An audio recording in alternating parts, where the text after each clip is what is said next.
In this lecture, we are going to work on sending our Razorpay API key.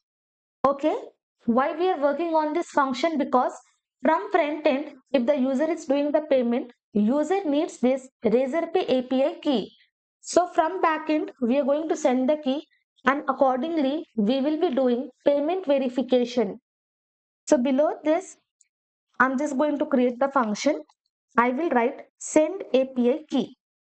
Copy this entire thing. I will paste from here, remove this entire content and I will give the function name as send API key. And then rest entire thing will be same. And inside this directly, I will be passing the response. I do not have to do any calculation. Directly, I will be passing the response. I will write here key. And inside this, I'm just going to access my Razorpay API key. And it is present in config.env. So here I will write process.env. Then I will be passing Razorpay API key. Only this I will be sending as the response. Now once it is done, we have to define the route. I will come here, copy this, remove this entire route. Instead, I will be passing get key.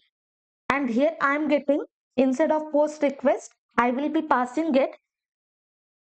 And then user should be logged in to access the key.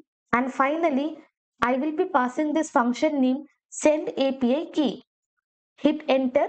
This function will be imported from paymentcontroller.js.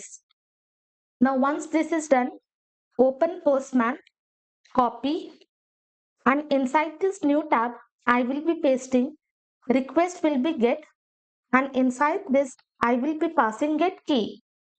I will click on send. Now you can see successfully I am able to access this Razorpay API key. And this key will be assigned to this key property which we have passed in the backend. Always make sure whenever you are working with this kind of sensitive data, always hide from other users. But here I have changed the value, so that is the reason I am showing it to you. But whenever you are working with this kind of API data or API secret data, always hide from others.